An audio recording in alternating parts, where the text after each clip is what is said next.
আসসালামু আলাইকুম ওয়া রাহমাতুল্লাহি ওয়া বারাকাতুহু। স্বাগতম আলোর সহজ পথে।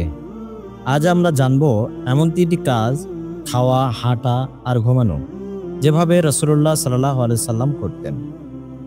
আর অবাক ব্যাপার হলো, আজকের বিজ্ঞানও বলে এই পদ্ধতিগুলোই সবচেয়ে স্বাস্থ্যকর।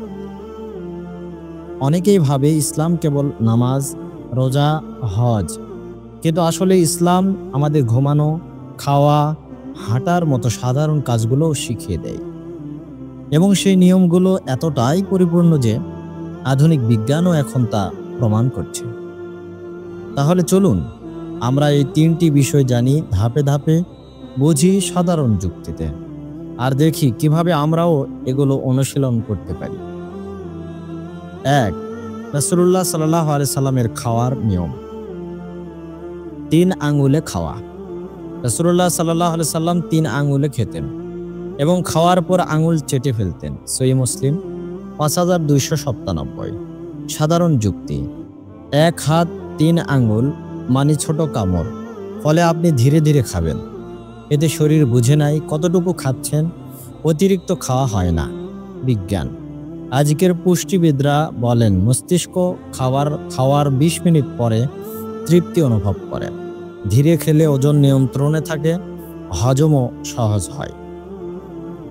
না হেলান দিয়ে খাওয়া। রাসূলুল্লাহ সাল্লাল্লাহু আলাইহি সাল্লাম বলেন, আমি হেলান দিয়ে খাই না। সহিহ বুখারী 5376। যুক্তি: হেলান দিলে শরীর অলস হয়ে পড়ে, হজমে বাধা দেয়, আর সোজা হয়ে বসলে পাকস্থলীতে জায়গা থাকে কাজ করার। বিজ্ঞান: আধুনিক চিকিৎসকরা বলেন খাবারের সময় হেলান দিয়ে বসলে গ্যাস্ট্রিক ও অ্যাসিডিটি বাড়ে। পেট ভরা না খাওয়া।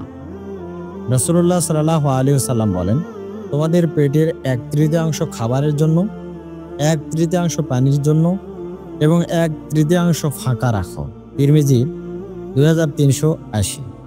সাধারণ যুক্তি: অনেকেই বলেন পেট ভরে খেলে ঘুম পায়, অলস লাগে। এটা সত্য, খাবার হজম করতে সময় লাগে, তাই যদি পেট ঠাসা থাকে শরীর ক্লান্ত হয়ে পড়ে। বিজ্ঞান বলে খাবার বেশি খেলে ইনসুলিন রেসিস্ট্যান্স হয়, যা ডায়াবেটিস ও ওজন বাড়ায়। 2. রাসূলুল্লাহ সাল্লাল্লাহু আলাইহি সাল্লাম এর হাঁটার অভ্যাস। রাসূলুল্লাহ সাল্লাল্লাহু আলাইহি সাল্লাম হাঁটতেন দৃঢ় পায়ে, যেন পাহাড় থেকে নেমে আসছেন। তিরমিজি 3638। সাধারণ যুক্তি: খুব ধীরেও না, খুব দ্রুতেও না, এক ধরনের আত্মবিশ্বাসী ও ফোকাসড ভঙ্গি ছিল তাঁর হাঁটার। এমন হাঁটা শুধু শরীরে নয়, মানসিক দৃঢ়তারও চিহ্ন। বিজ্ঞান: আজকের চিকিৎসা বিজ্ঞানে একে বলে ব্রিস্ক ওয়াকিং, যা হার্ট, ফুসফুস, রক্তচাপ, ডায়াবেটিস নিয়ন্ত্রণে রাখতে সাহায্য করে। আরও যুক্তি: রাসূলুল্লাহ সাল্লাল্লাহু আলাইহি সাল্লাম কখনো অহংকার ভরে হাঁটতেন না, হাঁটতেন মাথা নিচু করে। সূরা লোকমান 18। আজকের মনোবিজ্ঞান বলে নম্র আচরণ মানুষের মধ্যে ইতিবাচক মনোভাব তৈরি করে। 3. রাসূলুল্লাহ সাল্লাল্লাহু আলাইহি সাল্লামের ঘুমানোর নিয়ম। ঘুমানোর সময় ভঙ্গি।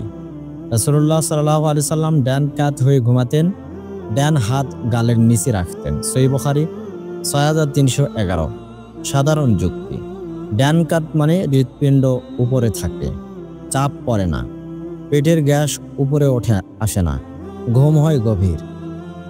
বিজ্ঞান বলে লেফট সাইড স্লিপিং করলে পাকস্থলী হার্টের উপর চাপ ফেলে, আর রাইট সাইড স্লিপিং করলে হজম ভালো হয়, অ্যাসিড রিফ্লেক্স কমে। ঘুমানোর আগে অজু ও দোয়া। রাসূলুল্লাহ সাল্লাল্লাহু আলাইহি সাল্লাম ঘুমানোর আগে অজু করতেন, আয়াতুল কুরসি পড়তেন ও 3 কুল পড়ে ফু দিতেন। সহিহ মুসলিম 812। সাধারণ যুক্তি: অজু মানে পরিষ্কার থাকা, পরিষ্কার থাকলে ঘুম আরামদায়ক হয়, মনের শান্তি থাকে।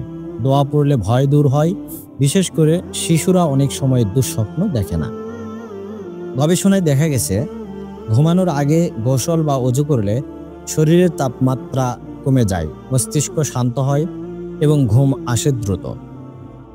ভাই ও বোনেরা, রাসূলুল্লাহ সাল্লাল্লাহু আলাইহি সাল্লামের প্রতিটি কাজ, সে খাওয়া হোক, হাঁটা হোক বা ঘুম, সবকিছুই আজকের বিজ্ঞান সম্মত, অথচ তিনি এগুলো শিখিয়েছেন 1400 বছর আগে স্রেফ আল্লাহর হুকুমে। আমরা যদি এই সুন্নাতগুলো জীবনে আনতে পারি, আমাদের শরীর, মন, আখিরাত সবই উপকৃত হবে। এমন আরো সুন্দর প্রমাণ ভিত্তিক ইসলামী ভিডিও পেতে আলোর সহজ পথ চ্যানেলটি সাবস্ক্রাইব করুন। পরবর্তী ভিডিওতে থাকছে রাসূলুল্লাহ সাল্লাল্লাহু আলাইহি সাল্লামের খাদ্য তালিকা, কি খেতেন, কেন খেতেন, কতটুকু খেতেন। দেখা হবে ইনশাআল্লাহ। আল্লাহ হাফেজ। আসসালামু আলাইকুম ওয়া রাহমাতুল্লাহি ওয়া বারাকাতুহু।